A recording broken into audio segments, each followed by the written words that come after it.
Bonsoir à tous, bienvenue, c'est BFM Story en direct jusqu'à 19h. Gérard Collomb veut tirer les leçons des violentes dégradations commises hier par les Black Blocs masqués, cagoulés à Paris. Il veut cibler ce qu'il appelle à l'insurrection et promet plus de policiers pour les prochaines manifestations. 109 casseurs présumés interpellés sont en garde à vue, la plupart ont moins de 40 ans, 5 étrangers seulement, une vingtaine de mineurs. Qui sont ces Black Blocs? Comment les empêcher de nuire? Réponse ce soir des spécialistes de la sécurité. Au lendemain de ce 1er mai de violence à Paris, l'exécutif est sur la défensive. Pour la droite, l'autorité de l'État a été bafouée. Alors justement, quelles sont les leçons à tirer politiquement de ce qui s'est passé hier 1er mai? Je reçois notamment le député de La République En Marche, Thierry Solère. Et puis dans ce contexte d'opposition radicale à la politique d'Emmanuel Macron, l'Institut Elab pour BFM TV a demandé aux Français qui incarne le mieux l'opposition à Macron. Eh bien, personne pour 46% d'entre eux. Détail ce soir.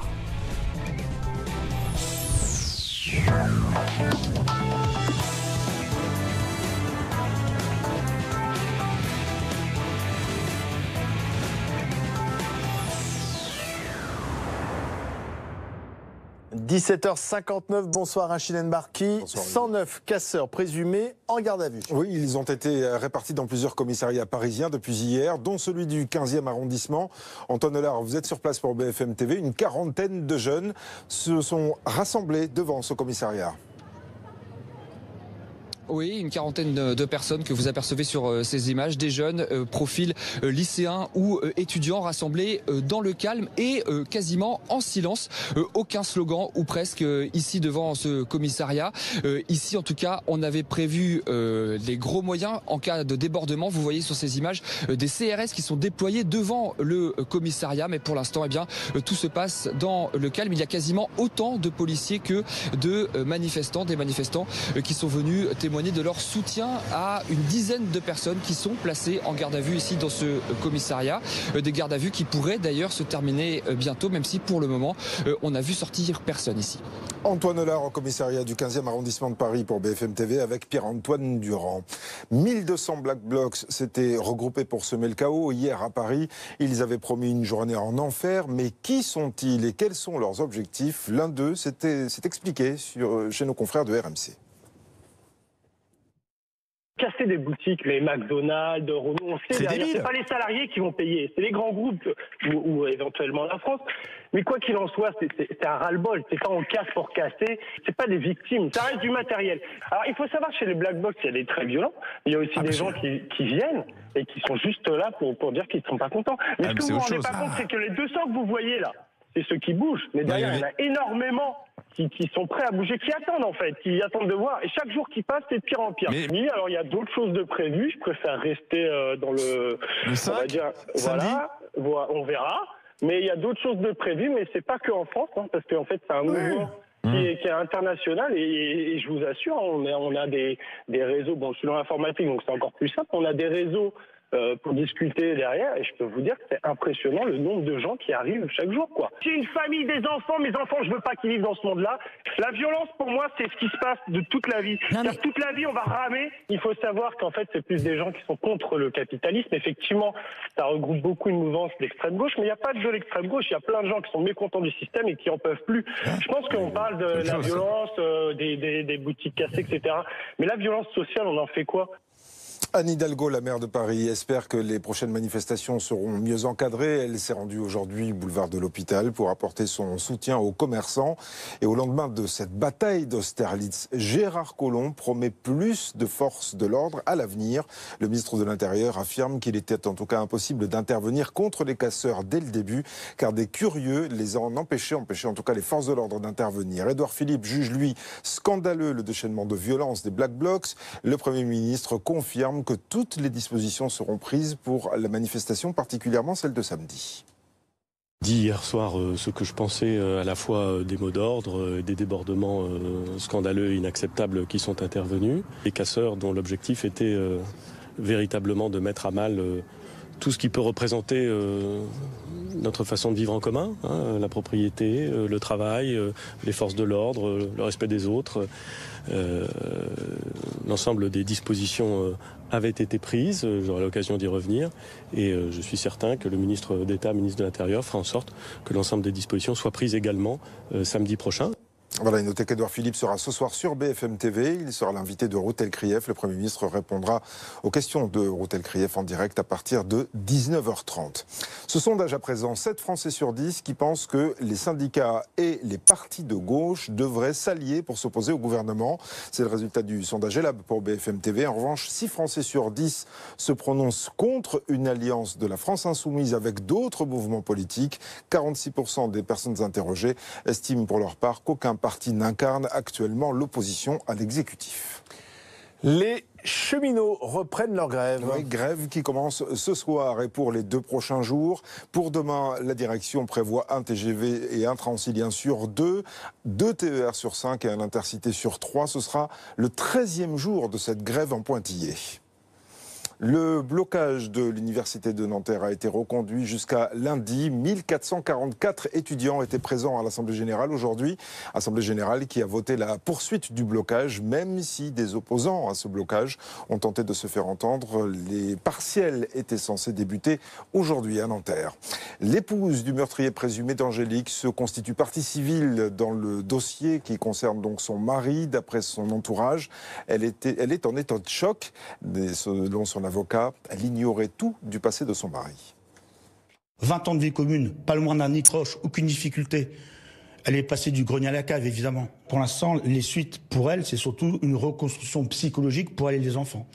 Donc une cellule va se mettre en place, cellule médico-psychologique et psychiatrique pour elle, et pédopsychologique et pédopsychiatrique pour les enfants, dès aujourd'hui. Le football avec les joueurs de l'Olympique de Marseille qui ont pris leur quartier à Salzbourg ce soir auparavant, et vous les voyez, ils avaient participé à un entraînement à Marseille, entraînement à l'issue duquel ils ont été acclamés par des centaines de supporters venus les encourager avant leur demi-finale retour de la Ligue Europa. Toute la ville espère évidemment qu'ils gagneront leur ticket pour la finale. Demain, notez qu'il y aura 2 éditions spéciales sur BFM TV autour de cette rencontre. D'abord à 21h50 à la mi-temps avec Jean-Baptiste Boursier et les consultants football de BFM TV, puis bien sûr aussi au coup de sifflet final pour le débrief de cette rencontre à partir de 22h55.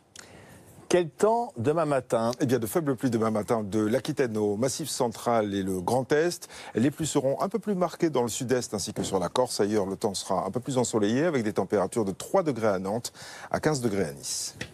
Merci Rachid. À suivre des réponses à nos questions ce soir. Qui sont les Black Blocs? Comment les empêcher de nuire? Et puis ce sondage est là pour BFM TV. 46% des Français estiment que finalement aucun mouvement politique n'incarne l'opposition à Emmanuel Macron. Le détail à suivre.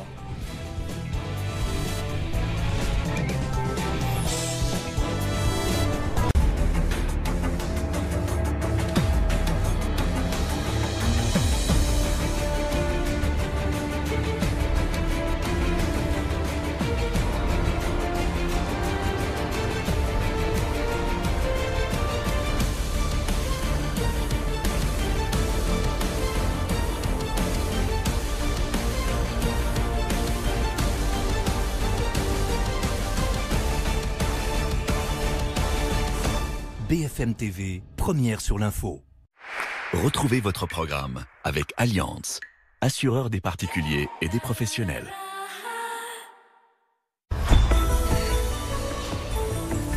Sur le web, retrouvez bfmtv.com. Ce que vous êtes en train de voir, c'est la Citroën C3 de Martin. Elle aurait pu être aussi comme ça, ou bien comme ça. Et là, c'est Martin. Il aurait pu être comme ça, ou bien comme ça. Mais en fait, Martin, lui, il est plutôt comme ça. Citroën C3, avec 36 combinaisons de personnalisation et 11 technologies d'aide à la conduite. On aurait pu faire une voiture, mais on a fait une voiture pour vous. Citroën. Et elle, c'est Agathe. Elle a du style. Tout comme sa Citroën C3, série spéciale L. Un jour, je me suis pesée et ça a été le choc. Avec XLS Médical, perdez jusqu'à 3 fois plus de poids qu'avec un régime seul. J'ai perdu 10 kilos avec XLS Médical. Je me sens mieux dans mon corps. Osez XLS Médical et perdez du poids. Dispositif médical. Périphérique, les secrets d'une mégastructure. Demain à 20h50 sur RMC Découverte. Rêver d'ailleurs, de nouveaux horizons, piloter de nouveaux projets, cultiver ses talents. Nouvelle-Aquitaine, oser l'esprit nouvelle vague.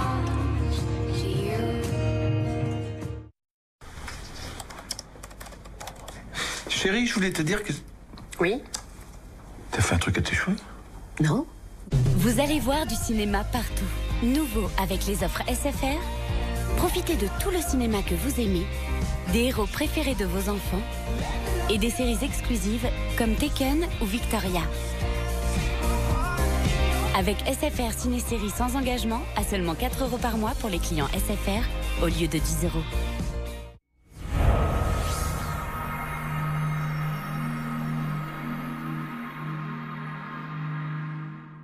La performance, vous la ressentez à chaque instant. Quelle que soit la route, quelles que soient les conditions. Découvrez notre premier SUV dédié à la performance. Jaguar F-Pace. À partir de 449 € par mois avec apport. Entretien inclus. Ça y est, vous êtes tous en mode café? On peut y aller? Le café San Marco est un arabica aux arômes si exceptionnels que l'on a envie de tout couper pour pleinement l'apprécier. T'exagères, toi. San Marco, per amore del café. 3 escape games inédits. 3 scénarios originaux. Mr. James, avec Renault Capture. Le Signal, avec Renault Kadjar. Le Collectionneur, avec Renault Koleos. Êtes-vous prêt à vivre un escape game hors du commun avec les SUV Renault? Inscrivez-vous maintenant sur mission-suv.renault.fr.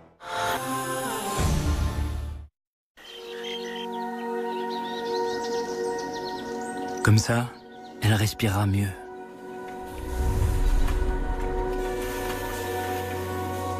Et c'est parti pour le tour du monde. Économiser sur tout, oui, sauf sur le beau. Un jour peut-être, même les gratte-ciels seront en bois. Moi, je préfère les jeux qui sont de la forêt. Pour moi, c'est le bois. Quand on devient propriétaire, on ne devrait pas pour autant renoncer aux petits plaisirs. Et si on appelait ton petit artisan? Ah ouais. Bonjour. On fait un petit week-end? Bon week-end. Ne renoncez pas aux petits plaisirs. Confiez-nous l'assurance de votre prêt immobilier et économisez jusqu'à 15 000 €. En plus, nous résilions pour vous votre ancien contrat. Groupama, la vraie vie s'assure ici.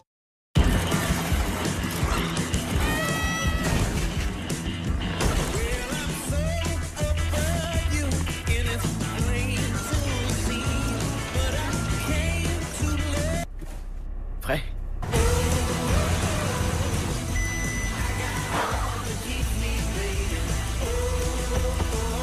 Nouvelle Polo, avec technologie front assist et détecteur de piétons de série.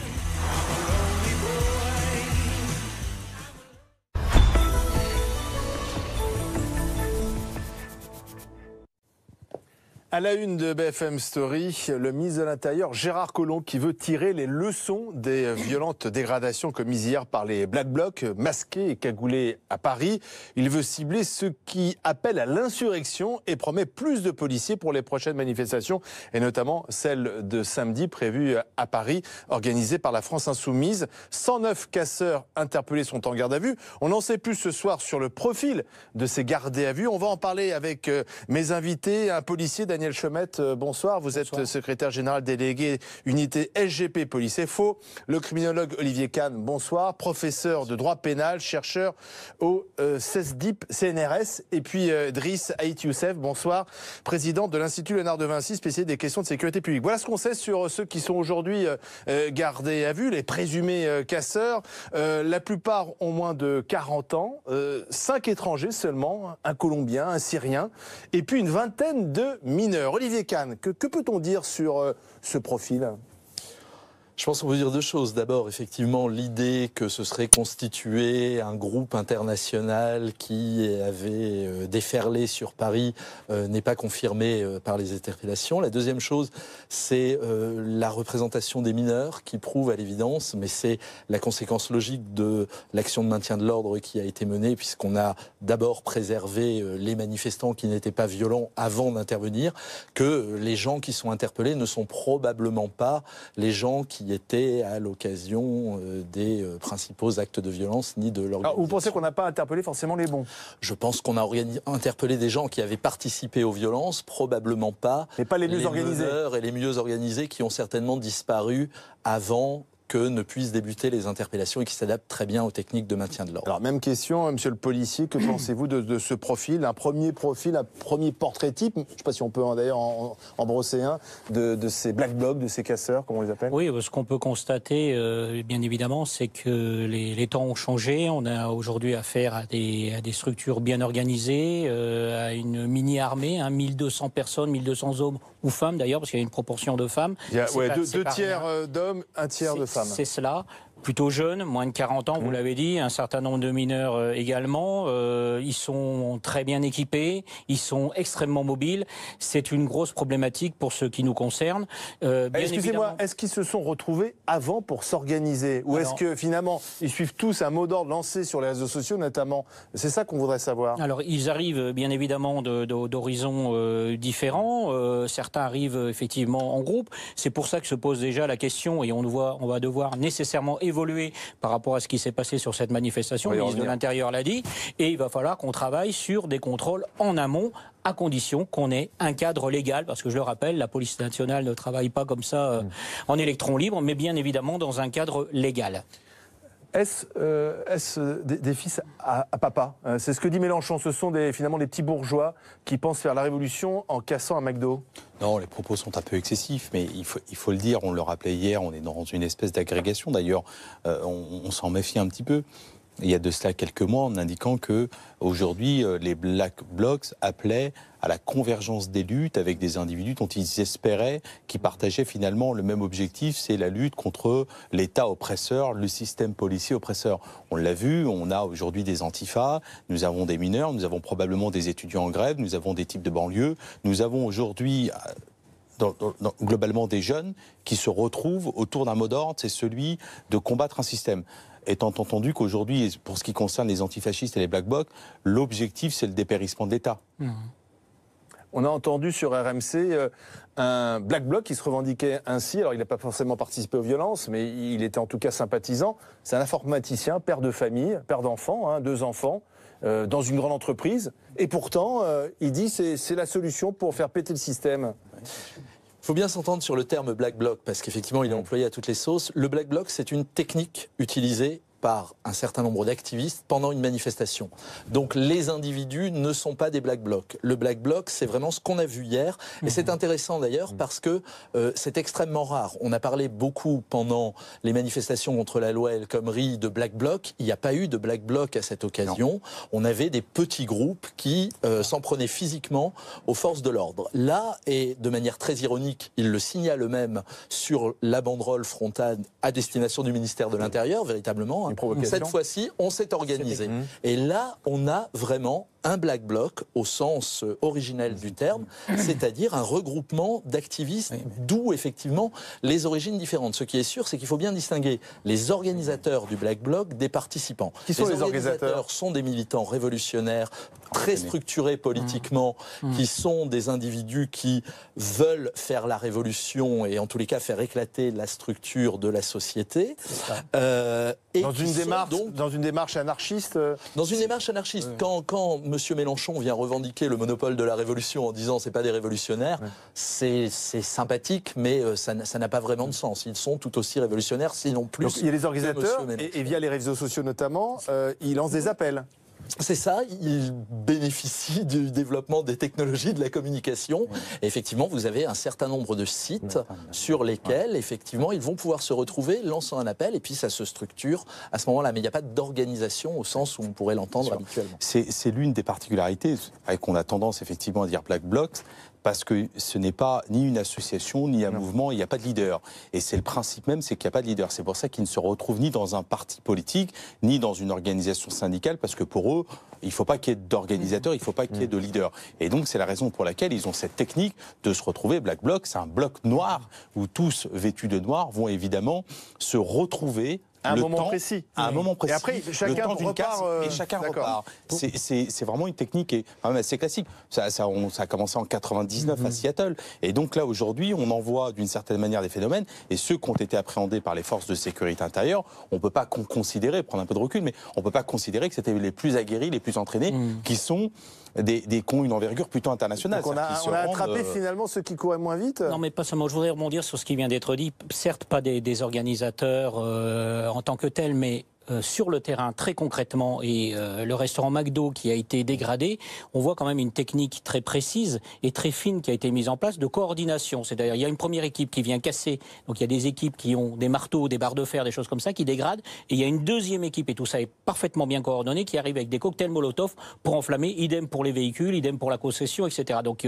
il y a quand même, mais alors, attendez, il y a quand même des techniques, il y a quand même des techniques. Pas vus avant, comment ils arrivent à être aussi organisés? Non, mais justement, c'est ce que je dis. C'est diffusé avant, d'accord. Il y a quand même des techniques là, et c'est à ça qu'on doit maintenant devoir faire face, nous, services de police, c'est-à-dire qu'il y a des techniques qu'on ne connaissait pas aussi précisément que ça, qu'on ne connaissait pas avant dans le cadre des manifestations. Je vous pose la question clairement, on était un peu léger hier du côté des forces de l'ordre. Non, du tout, c'est un choix délibéré qui a été fait, il faut savoir... Mais quel choix? Le choix de protéger l'intégrité physique à la fois des manifestants, à la fois des habitants et à la fois des forces de l'ordre. Je voudrais rappeler à vos téléspectateurs aujourd'hui qu'il y a un an à peine, on avait l'un de mes collègues CRS en proie aux flammes, etc. On a protégé des vies humaines. Gérard Collomb a dit on veut éviter des morts. C'est ça l'objectif numéro 1. On veut éviter des morts et des blessés graves. S'il y avait une charge de CRS, une charge faite coordonnée par mes collègues CRS, c'est forcément une vague qui intervient et forcément il y avait des gens, y compris autour de ce McDo, il y avait même des journalistes qui prenaient des photos, etc. Et forcément, dès qu'il y a un contact direct, il y avait des badauds, dès qu'il y a contact direct, on aurait dénombré aujourd'hui des blessés graves, voire même plus. Je l'entends bien, on a évité les morts, mais les images sont là, elles ont choqué, des images qui laissent à voir finalement à l'opinion publique une sorte d'impunité. On laisse pendant de longues minutes finalement des gens casser des commerces en plein cœur de Paris. Est-ce que les Black Blocs ont gagné finalement hier la partie ? Pas plus que le ministère de l'Intérieur, c'est-à-dire que ceux qui ont perdu, c'est les syndicats. C'est-à-dire qu'aujourd'hui, on ne parle que de ces violences et on ne parle pas des mots d'ordre, du mouvement syndical, des différents conflits sociaux qui peuvent exister. Bon, on en parlait avant, on en parlera après. Oui, on en a parlé avant et on en parlera après, mais c'est vrai que là, aujourd'hui, il y a deux gagnants, le ministère de l'Intérieur et le... ministère de l'Intérieur, vraiment ? Oui, bien sûr, c'est un bon maintien de l'ordre. C'est un bon maintien de l'ordre pour vous ? C'est un très bon maintien de l'ordre. Il n'y a pas de blessés, il n'y a pas de morts. C'est une des... Mais il y a des commerçants qui étaient quasiment en pleurs hier sur BFM TV, qui ont perdu leur outil de travail. Et il ne faut surtout pas négliger cet aspect, mais si vous comparez avec d'autres pays, la grande qualité du maintien de l'ordre à la française, c'est cette capacité, en organisant un maintien de l'ordre patrimonial, c'est-à-dire dans lesquels on va laisser la violence s'exercer sur les biens, de séparer les manifestants qui ne sont pas violents des autres, ce qu'on a vu hier, avec un détournement du cortège pacifiste pour ne garder que les activistes, et puis ensuite une intervention de police, et en plus, cette fois-ci, et je termine juste, un certain nombre d'interpellations, qui était quelque chose qu'on ne voyait pas, et une judiciarisation assez massive. Oui, mais alors attendez, sur ce point-là, si vous me dites on n'a pas forcément attrapé les bons, ils ne risquent pas grand-chose finalement. Ça, c'est ce qu'on arrivera à démontrer ou non en fonction du travail de collecte des preuves. C'est pas évident, puisqu'ils sont tous cagoulés, masqués. Ça fera peut-être aussi réfléchir les opportunistes qui se joignent à ce genre de mouvement. Ça les fera réfléchir, oui. Surtout s'ils sortent avec un... Je pense qu'il y a quand même une confusion quand on dit que les policiers ont été débordés. Non, je pense que quand on raisonne en termes d'organisation de la sécurité intérieure, il faut le prendre en trois parties. Sur l'aspect humain, il faut dire que ça a été globalement une réussite parce qu'il faut comparer avec les violences de mai 2016 autour de la loi El Khomri, on avait plus de 350 policiers gendarmes blessés. Là, il faut se féliciter qu'il n'y ait qu'un seul policier blessé. Revers de la médaille, c'est qu'on a des commerces qui ont été totalement saccagés et du mobilier urbain. Et des scènes de guérilla quand même dans Paris. Ensuite, là où on a une vraie difficulté avec le ministre de l'Intérieur, et le ministre de l'Intérieur tombe dans le piège en indiquant qu'avec plus de policiers, on fera mieux la prochaine fois. Ce qui n'est pas vrai. Pourquoi ? Pour deux raisons. D'abord, sur l'aspect technique. Sur l'aspect technique, il existe dans notre arsenal juridique aussi bien droit pénal que droit public, parce qu'aujourd'hui, transposition de certaines mesures de l'état d'urgence dans le code, qui permet aujourd'hui à la puissance publique, à l'autorité administrative, en l'occurrence le préfet, de mettre ce qu'on appelle, c'est l'article 1, un périmètre de protection. Le Conseil constitutionnel a dit 2-3 choses là-dessus qu'il faut améliorer, mais en gros, on aurait pu instaurer... Depuis qu'on est sorti de l'état d'urgence, on ne peut plus le faire. Si, puisque la loi du 31 octobre 2017, dans son article 1er, permet à la puissance publique d'instaurer un périmètre de protection. C'était un argument utilisé par le préfet de police, Michel Delpech, pour dire qu'on ne pouvait pas faire plus. Et le Conseil constitutionnel s'est positionné là-dessus en indiquant qu'il fallait qu'il y ait 3 réserves, et donc qui ne rentrent pas dans ce cas de figure. Concrètement, comment on peut mieux contrôler avant ? Le périmètre de protection, c'est une zone qu'on installe, qu'on protège, parce qu'il y a une menace grave à l'attentat, ce qui aurait pu rentrer dans le cas d'espèce, et qu'on va filtrer les individus qui rentrent dans ce périmètre. Les fouilles ? Les palpations de sécurité. Et pour l'individu qui refuse... On l'a fait à Bastille, sauf que les Black Blocs, ils n'étaient pas à Bastille. Et pour l'individu qui refuse, effectivement, il n'accède pas. Ensuite, il y a effectivement cette mesure d'assignation à résidence, qui, on aurait pu penser que c'était dans le cadre de terrorisme, mais pas du tout, puisque c'est intégré aujourd'hui dans un dispositif de droit commun. Donc on aurait très bien pu identifier un certain nombre d'individus qui posent problème pour l'ordre et la sécurité publique et les assigner à résidence le temps qu'effectivement cette manifestation...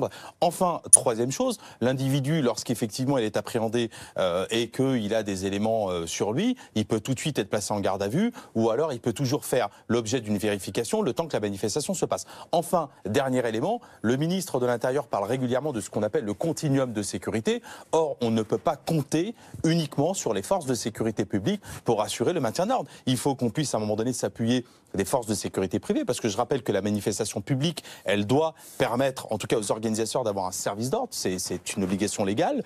Il y a aussi la sécurité dans les transports, donc c'est la convergence, j'ai envie de dire, faut mettre tout le monde technique, organisation et humain, de sorte à ce que ça ne se reproduise plus. Il nous reste très peu de temps. Un dernier mot, Olivier Kahn, et puis ensuite Daniel Chaumette sur ce qui va se passer la suite, parce qu'il y a une manifestation attendue notamment samedi à Paris. Daniel Kahn. Juste sur ce point, l'assignation à résidence, c'était pas possible, parce que là, c'est vraiment juste le terrorisme. Sur le périmètre de sécurité, c'est aussi le terrorisme, mais effectivement, on a suffisamment d'attentats qui ont eu lieu à l'occasion de grands rassemblements de foule que là, peut-être le...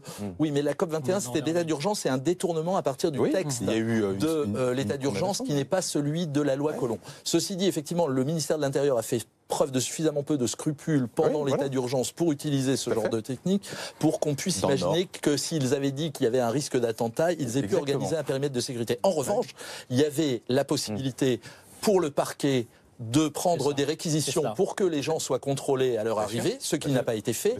Et il y a ensuite une disposition du code pénal qui est l'article 222-14-2 qui permet d'interpeller avant qu'ils ne commencent à participer les individus qui s'apprêtent à participer à une manifestation violente. Mais là aussi, il aurait fallu que les policiers aient des ordres et ils n'en ont pas eu. Alors justement, samedi prochain, vous aurez les ordres.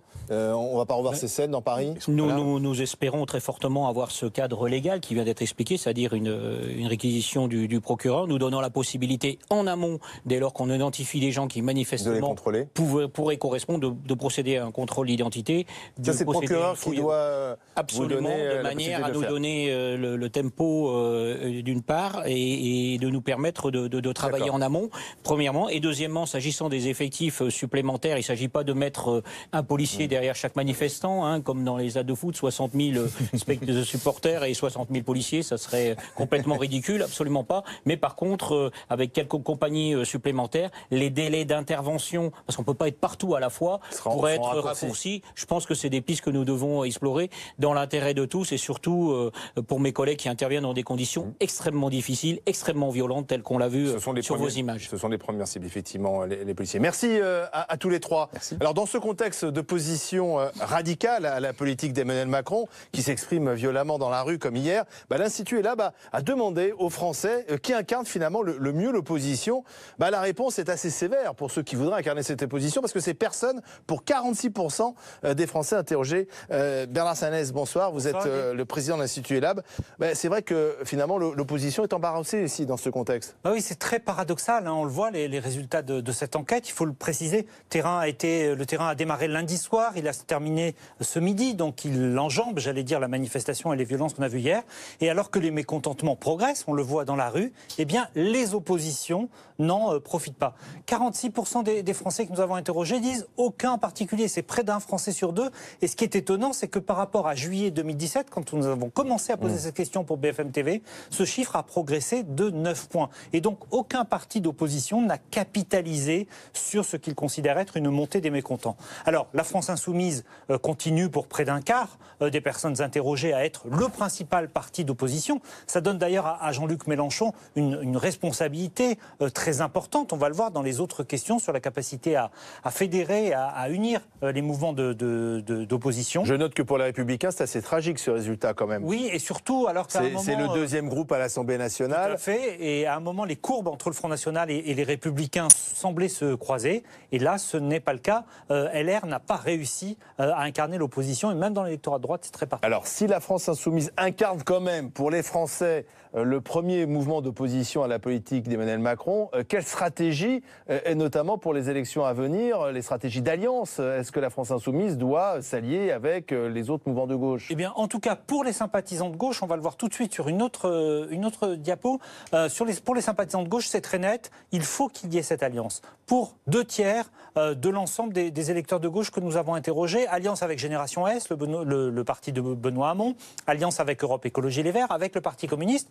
C'est un peu moins le cas pour le Parti socialiste. Là, c'est auprès de la France Insoumise. On voit bien qu'il y a les séquelles, les traces du quinquennat Hollande et d'une politique qui a clivé, surtout à gauche. C'est-à-dire que les électeurs de gauche sont en attente d'un rassemblement à gauche qui serait beaucoup plus fort face à Emmanuel Macron? Tout à fait, un rassemblement politique et également un rassemblement avec les syndicats, puisque c'est la dernière question que nous avons posée. On a demandé aux Français s'ils souhaitaient que les mouvements politiques de gauche et les mouvements syndicaux mènent des actions communes. La réponse est très nette. Pour 7 Français sur 10 et pour près de 9 sympathisants de gauche sur 10, il faut qu'il y ait ces actions communes. C'est aussi quelque part un aveu de faiblesse, c'est de reconnaître que tout seul, chaque parti ou chaque syndicat ne peut pas réussir à incarner cette opposition, ne peut pas réussir vraiment à s'opposer, à faire reculer Emmanuel Macron. Et donc les sympathisants de gauche font en quelque sorte un appel à l'unité, unité politique, unité syndicale. Encore une fois, cet appel à l'unité, il s'adresse aussi aux leaders de la gauche et notamment bien sûr au plus populaire d'entre eux, Jean-Luc Mélenchon. Qui pour l'instant n'a pas choisi cette stratégie. Non, on verra demain par l'appel à la manifestation lancée par François Ruffin, comment ce mouvement est suivi, y compris par les syndicats et notamment par la CGT. Merci Bernard Sananès. On va faire un nouveau point sur l'actualité à 18h29 avec Rachid Mbarki et notamment revenir sur le profil de ces casseurs présumés qui sont en garde à vue. Ils sont 109. Oui, ils sont une centaine en fait, parce que certains ont été déjà remis en liberté. Ils ont été répartis dans plusieurs commissariats parisiens, dont celui du 13e arrondissement. Amélie Rosic, vous êtes sur place pour BFM TV, on le disait, certains ont été remis en liberté tout à l'heure. Exactement, ici, devant le commissariat du 13e arrondissement de Paris. La nuit dernière, 37 personnes avaient été transférées et donc placées en garde à vue ici. Sur ces 37 personnes, à l'heure actuelle, une dizaine est toujours retenue et 2 gardes à vue ont d'ores et déjà été prolongées selon les avocats qui les assistent et à qui nous avons pu parler hors caméra tout à l'heure. Ceux qui sont sortis sans être inquiétés ont été accueillis ici, vous le voyez derrière moi, par un petit groupe de soutien, notamment des syndicats venus donc les soutenir et dénoncer ce qu'ils jugent comme étant des arrestations arbitraires. Je rappelle qu'au total, vous l'avez dit, 109 personnes ont été placées en garde à vue la nuit dernière. Il s'agit pour la plupart de personnes de moins de 40 ans, 2 tiers d'hommes et une vingtaine de mineurs. Ils avaient été interpellés puis placés en garde à vue, notamment pour participation à un groupement en vue de commettre des violences ou des dégradations ou manifestation sortants avec port d'armes et ceux qui sont sortis avec qui nous avons pu parler nous disent avoir refusé de signer ces procès-verbaux car ils refusent ces qualifications. Ils nous ont assuré ne pas du tout faire partie des Black Blocs. Amélie Rosic, dans le 13e arrondissement de Paris pour BFM TV. Quant au quartier de la gare d'Austerlitz, le jour d'après est assez douloureux pour les commerçants et aussi pour les habitants. Alexia Prunier avec Olympe Paco. Sur le boulevard de l'Hôpital, l'heure est au bilan. On a passé une très mauvaise nuit, bien entendu. Et puis ce matin, on est là avec, vous voyez, j'ai les avocats qui sont là, les experts des assurances, pour constater les dégâts. Et puis va falloir tout remettre en état. Donc je pense que ce matin, je vais mettre du monde au chômage technique. Et puis on va essayer de tout réparer au plus vite pour qu'on puisse retravailler normalement. Comme beaucoup de commerçants, ce concessionnaire a été pris pour cible par les casseurs. Après avoir saccagé l'intérieur, ils ont réussi à sortir 2 voitures et un scooter avant d'y mettre le feu. Juste au-dessus, au 5e étage de l'immeuble, Jacqueline assiste à cette scène, impuissante et choquée. Quand on a vu la fumée monter, nous avons fermé nos fenêtres. Oui, c'était effrayant. Ces gens qui arrivaient avec autant de violence, ils étaient violents. À quelques mètres de là, le restaurant McDonald's a été complètement détruit. Toutes les vitres ont été brisées et remplacées par des planches en bois pour éviter toute intrusion. De leur côté, les agents de la ville de Paris s'activent pour effacer les stigmates de cette manifestation. Mais pour les riverains alentours, il faudrait des solutions sur le long terme. Tout le monde est lassé, chaque semaine c'est une manif, ça veut dire qu'on doit fermer, ça veut dire qu'on a des craintes. Les gens peuvent rentrer chez vous à n'importe quel moment, et qui passent peut-être sur les Champs-Élysées, ça changera un petit peu. Au total, dans ce quartier, 31 commerces ont été dégradés, dont 2 incendiés. Anne Hidalgo, la maire de Paris, espère que les prochaines manifestations seront beaucoup mieux encadrées. Elle s'est rendue aujourd'hui boulevard de l'Hôpital pour apporter son soutien aux commerçants et notamment ceux qu'on vient de voir. Au lendemain de la bataille d'Austerlitz, Gérard Collomb promet plus de forces de l'ordre à l'avenir. Le ministre de l'Intérieur affirme en tout cas qu'il était impossible d'intervenir contre les casseurs dès le début, car des curieux les en empêchaient. Il fallait les bloquer. Et vous voyez que finalement les dégradations sont sur 400 mètres et on les bloque après. Mais pourquoi on ne peut pas les bloquer tout de suite? Parce qu'il y a des tas de gens qui sont venus là, qui sont simplement soit des sympathisants, soit même des touristes, des gens qui se baladent et qui se trouvent à l'avant de la manifestation. Et tout l'art des Black Blocs, c'est de se mélanger à des gens pour essayer de faire que la police intervienne et qu'à ce moment-là, il y ait des morts, des blessés. Voilà, et notez aussi qu'Édouard Philippe sera ce soir sur BFM TV. Le Premier ministre répondra aux questions de Ruth Elkrief. Ce sera en direct à partir de 19h30. 7 Français sur 10 pensent que les syndicats et les partis de gauche devraient s'allier pour s'opposer au gouvernement. C'est le résultat du sondage ELAB pour BFM TV. En revanche, 6 Français sur 10 se prononcent contre une alliance de la France insoumise avec d'autres mouvements politiques.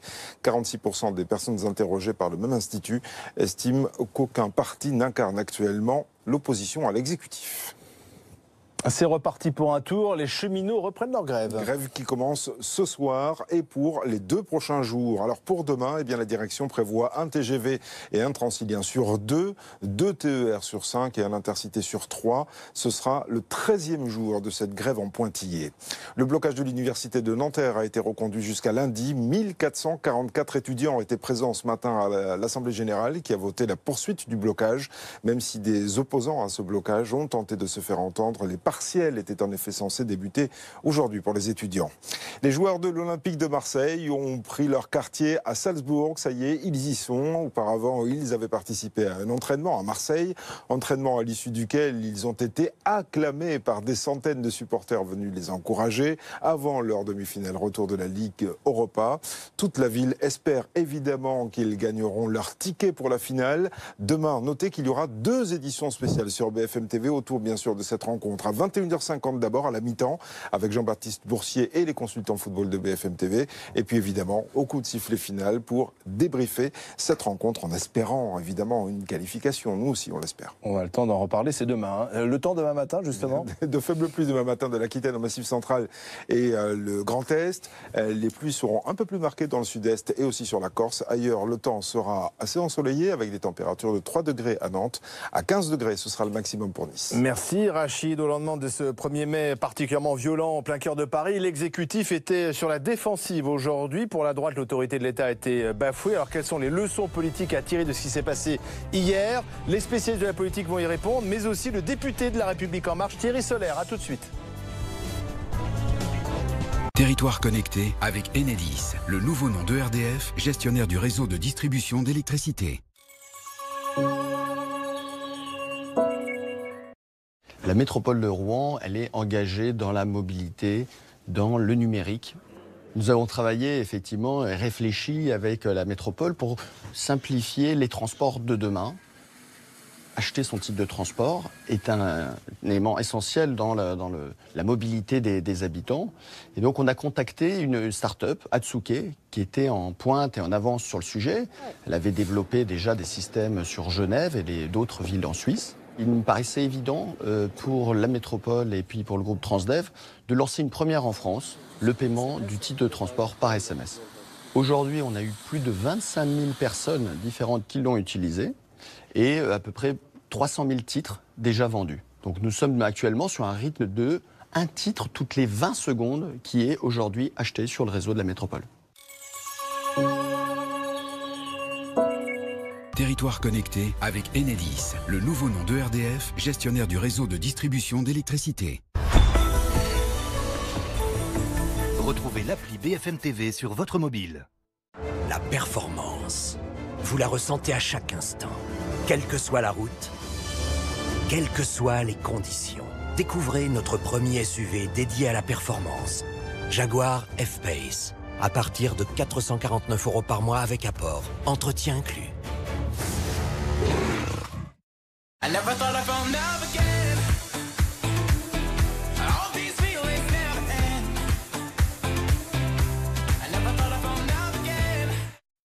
Autrefois, on fixait ainsi.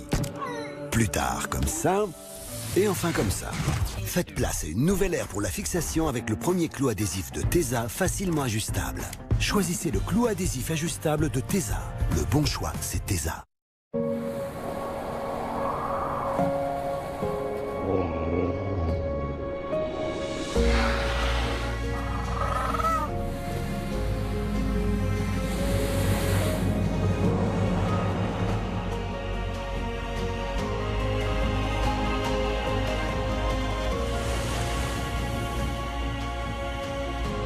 Accéder par la mer au trésor de la terre. Ponant.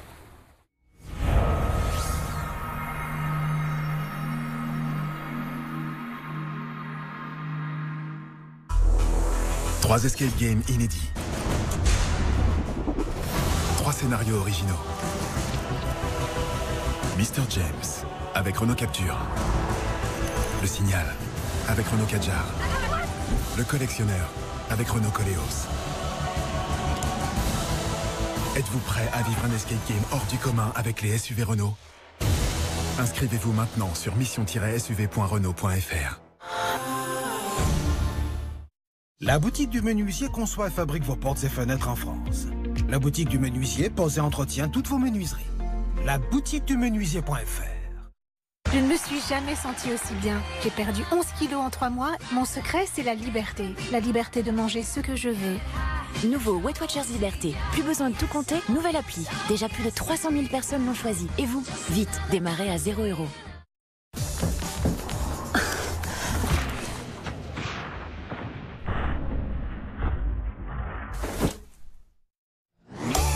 Toi aussi, tu as trop de vêtements dans tes placards?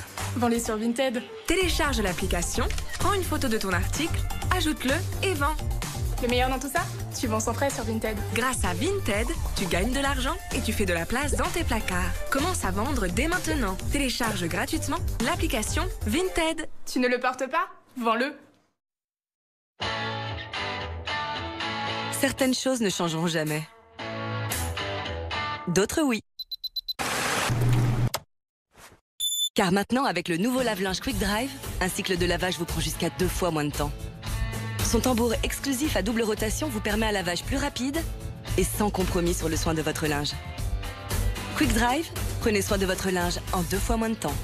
Et en ce moment, jusqu'à 200 € remboursés pour l'achat d'un lave-linge Quick Drive.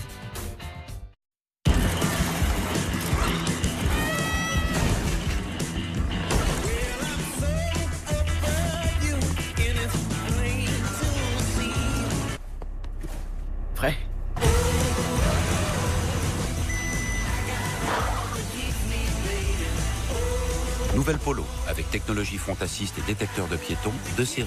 En mai, pour l'achat d'une nouvelle Polo, profitez d'une reprise plus jusqu'à 4 000 € sur votre ancien véhicule.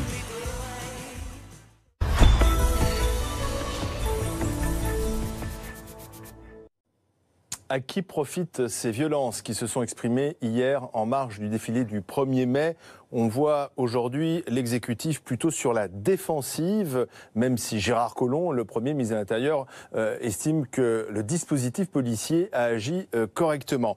On en parle avec le député de La République En Marche des Hauts-de-Seine, Thierry Solaire. Bonsoir. Bonsoir. Finalement, le gouvernement a-t-il fait preuve de légèreté hier dans le traitement d'une manifestation qui s'annonçait à haut risque? D'ailleurs, la préfecture de police nous avait averti en quelque sorte. Non, je ne crois pas qu'on puisse dire cela. Je crois qu'il y a un ordre public à la française. D'ailleurs, dans le monde entier, on sait qu'en France, on a cette manière d'encadrer des manifestations, de canaliser quand il y a des débordements. Il y a des pays où ça charge et il y a des morts. Est-ce qu'aujourd'hui, on voudrait ça? Bien sûr que non. Et pour autant, les images qu'on voit d'hier sont impressionnantes pour deux raisons, me semble-t-il. La première, c'est que c'est plus de 1000 personnes cagoulées.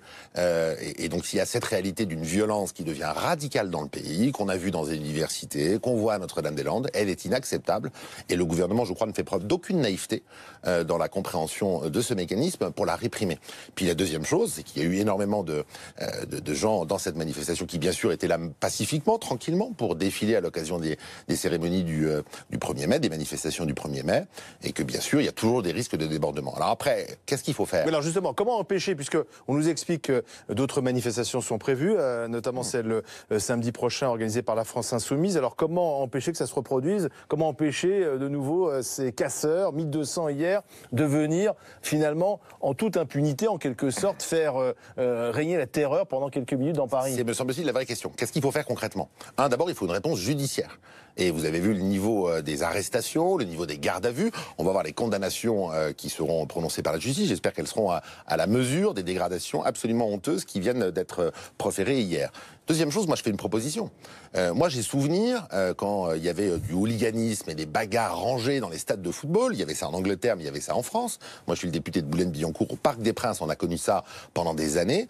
Il y a eu un arsenal judiciaire qui a été déployé, qui fait que quand vous avez quelqu'un qui casse tout, qui attaque les forces de l'ordre, et qui est attrapé, qui est traduit devant les tribunaux et qui est condamné, eh bien, il y a une sanction complémentaire. C'est que pendant X mois ou X années, à chaque fois qu'il y a une grande manifestation, eh bien, il doit aller pointer pendant la durée de la manifestation au commissariat à côté de son domicile. Moi, je crois qu'aujourd'hui... Donc, comme des interdits de stade, pendant une manifestation...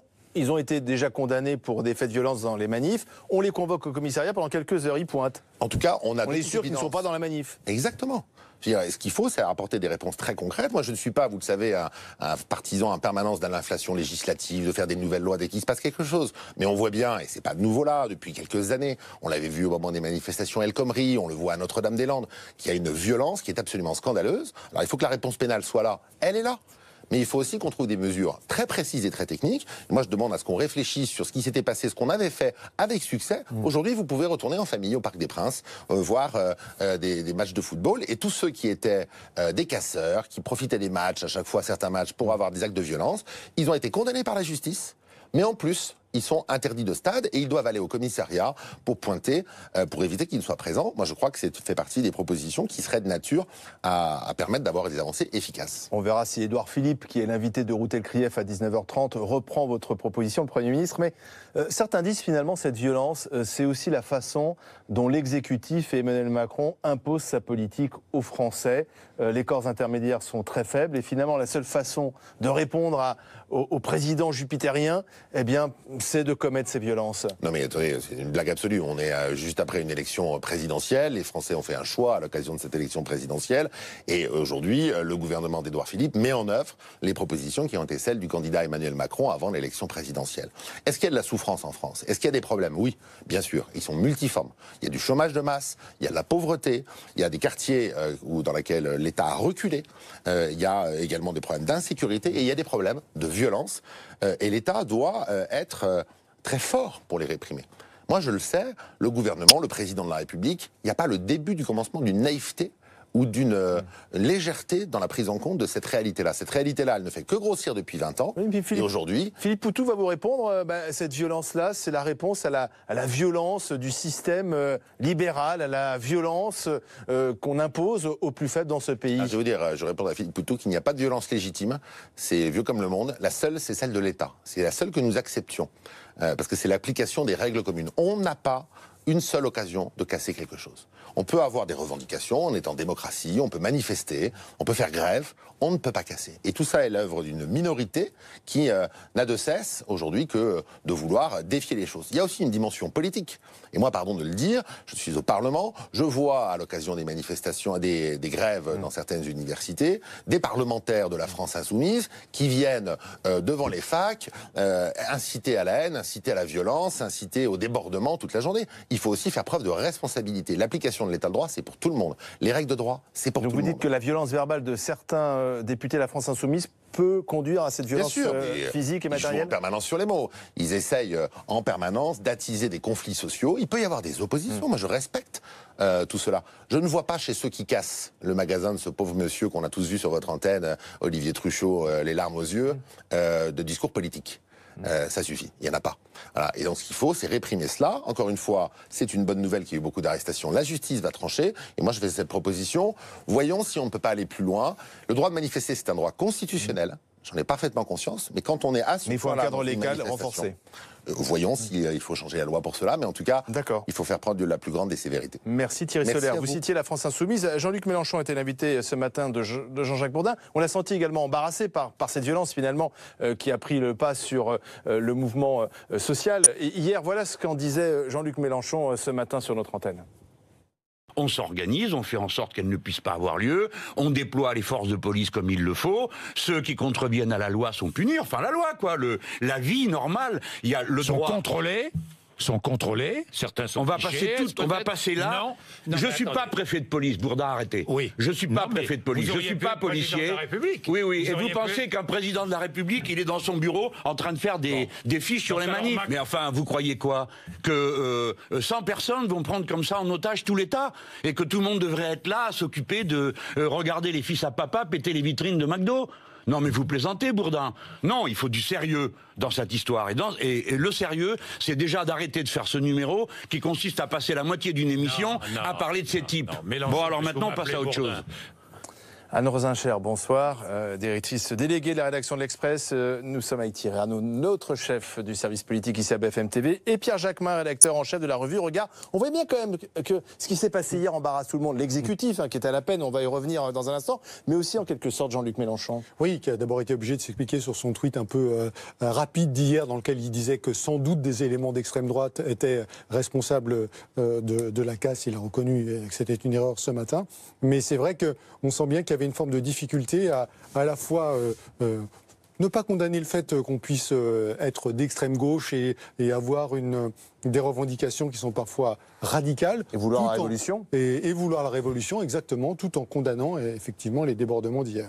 Alors, l'exécutif sur la défensive, on a vu Gérard Collomb qui, depuis hier, se déplace. Hier soir, c'était dans un commissariat. Ce matin, c'était pour aller voir les commerçants. Et à chaque fois, défendre son dispositif. Finalement, on a évité les morts. C'était l'essentiel. Et en même temps, c'est un peu la contradiction. Il dit qu'il y aura plus de monde la prochaine fois, il y aura plus de policiers. Oui, disons que forcément, le citoyen lambda devant sa télé se demande comment ça se fait qu'un État et un gouvernement qui lutte contre le terrorisme au quotidien soit débordé par quelques centaines de gars en uniforme qui s'étaient quand même bien signalés, amassés sur un pont. Donc moi je suis pas du tout adepte de la théorie du complot, mais il y a quand même l'idée de savoir est-ce que c'était pas quand même une façon de noyer un petit peu le poisson de la manifestation, forcément. Qui a assez peu rassemblé. De toute façon, cette manifestation, il y avait un peu moins de monde que l'année dernière. Et quand on connaît un petit peu l'histoire politique des siècles derniers, on sait que ce genre de petite manip peut parfois avoir lieu. Maintenant, sur est-ce que ça profite vraiment l'exécutif, ce qui s'est passé hier?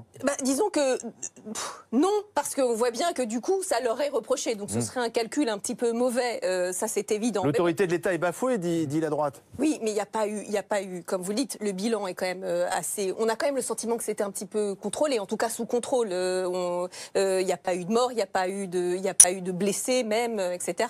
La difficulté pour Jean-Luc Mélenchon, en effet, a été de réussir à se démarquer assez de ce mouvement-là, ce que n'ont pas souhaité faire Philippe Poutou ou Olivier Besancenot. Mais je trouve que, en effet, après ce tweet un petit peu malheureux, ce qu'il a dit, il a dit du Pasolini dans le texte. Il a parlé de fils à papa. C'était exactement ce que disait Pasolini en 68 quand il parlait des émeutiers de la vallée de Giulia et quand il disait voilà, vous êtes des fils à papa, et on a eu un fragment de lutte des classes et le peuple n'était pas du côté que l'on croyait. Il a fait ça, Jean-Luc Mélenchon, et je pense que c'était la chose à faire. Oui, il a dit on ne fait pas la révolution en cassant un McDo. Alors Pierre Jacquemin, on ne sait pas encore précisément qui sont ceux qui ont été interpellés. On sait quand même qu'on a 2 tiers d'hommes, un tiers de femmes, la plupart ont moins de 40 ans, 5 étrangers seulement, contrairement à la théorie de horde de casseurs venus de l'étranger. Bon, c'est pas vraiment ça. Et une vingtaine de mineurs quand même. Moi, je voudrais quand même revenir sur, effectivement, hier soir, on a toutes et tous été amenés à répondre avec beaucoup de spontanéité, avec les images qu'on a vues. J'étais à la manifestation, je n'ai pas vu ce qui a été montré. Il ne s'agit pas de nier les violences, il y a eu des violences, et encore, il y a eu quelques dégradations. Il faut savoir mesurer la question qui est au cœur du sujet d'hier. Au cœur du sujet d'hier, c'était les violences sociales. Les gens qui sont descendus manifester dans la rue hier étaient là pour dénoncer les violences sociales. Alors, je sais que les violences sociales, la précarité, ça ne fait pas des images choc en soi pour la télévision, mais c'est de ça dont il est question. Et ça fait 2 jours, on ne fait que commenter justement ces dégradations. Et donc à un moment donné, c'est sûr que les réactions spontanées, même moi hier j'ai dénoncé les violences et c'est logique de les dénoncer, mais encore une fois, il s'agit quand même aujourd'hui de s'interroger sur les raisons de la mobilisation d'hier. Et les raisons de la mobilisation d'hier, elles étaient d'ordre syndical, et que c'est de ça dont il s'agit. Mais comme tous les 1er mai. Et dont on n'a pas parlé. Pardon, mais dont on n'a pas parlé. Et c'est de ça dont il est question. La violence sociale produit nécessairement de la violence politique et de la violence dans les manifestations. Et je finis juste là-dessus.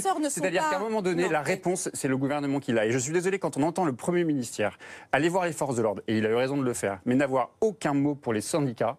Il n'a eu aucun mot pour les syndicats. C'est-à-dire que le conflit, il existe aujourd'hui parce qu'il n'y a plus de dialogue social dans ce pays, il n'y a plus de négociation avec le gouvernement. Je comprends pas ce que vous dites.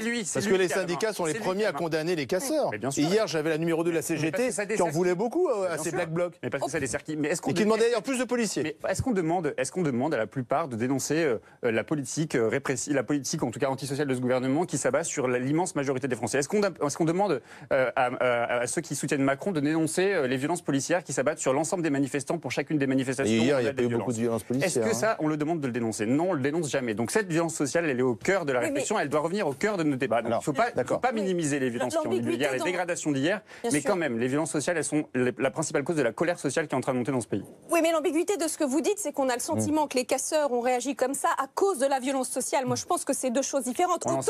Autant on peut quand même, en effet, et on le fait quand même souvent ici, dire que Macron a un problème avec le peuple, avec la France périphérique, qu'il n'a toujours pas réussi à convaincre que sa politique allait bénéficier à ceux qui se considèrent comme les lésés de la mondialisation et de l'Europe. Tout ça, bien entendu qu'il faut le dire. Et 90% des manifestants hier étaient là pour dire ça.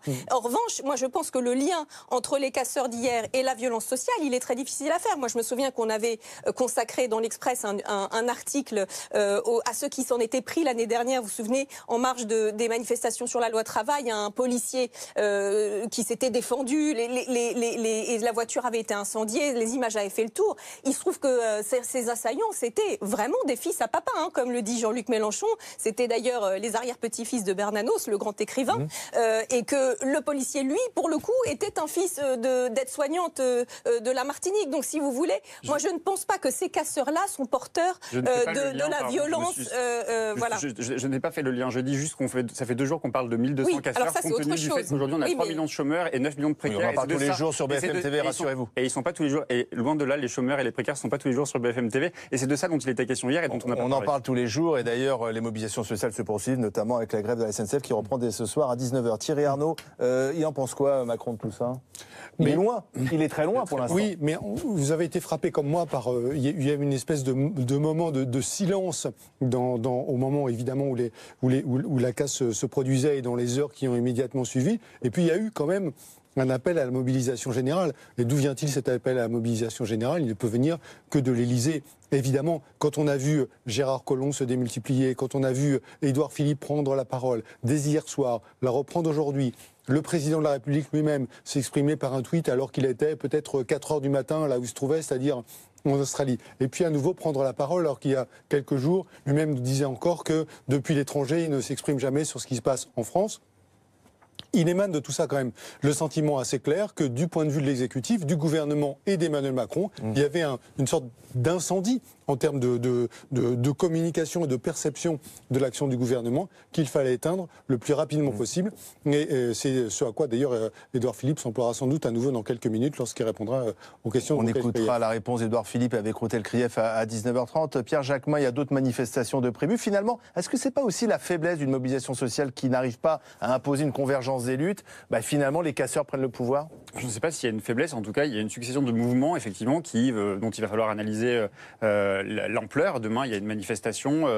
Samedi, il y a une nouvelle manifestation. Il y a une manifestation unitaire, je crois, le 22 mai prochain. C'est très fragmenté, en fait. C'est très fragmenté. La gauche a une responsabilité. Vous avez sorti un sondage qui montre que les Français ont envie que cette gauche soit unifiée. La gauche sociale, la gauche politique, la gauche intellectuelle, les artistes. D'ailleurs, c'est la raison, je crois, de la manifestation de samedi. C'est pour que tout le monde se retrouve, les citoyens se retrouvent, non pas derrière un homme politique ou derrière un mouvement politique, mais se retrouvent derrière un mot d'ordre qui est « nous ne voulons pas la politique d'Emmanuel Macron ». Et on va voir si ça prend. Anne Rosincher, est-ce que ça peut prendre? Qu'est-ce qui va se passer ces prochains jours? Est-ce qu'il y aura du monde samedi suite à ces images de violence au rassemblement lancé notamment par François Ruffin pour dire stop à Macron? Oui, mais parce que c'est pas tout à fait les mêmes, c'est même pas du tout les mêmes. François Ruffin n'appelle pas du tout à ce genre de choses. D'ailleurs, quand vous lisez les interviews qu'il a données récemment, il avait des mots assez, apaisés. Il disait, moi, mon appel, c'est pas à haïr Macron. Mon appel, c'est simplement à questionner ses choix et notamment faire un affichage politique autour de la suppression de l'ISF, etc. Le mot d'ordre qui tourne est assez bon enfant. Après, on aime ou on n'aime pas Ruffin, mais je pense que compte tenu de ce qui s'est passé le 1er mai, pour le coup, il y a assez peu de risques qu'ils se reproduisent la même chose. Merci à tous les trois.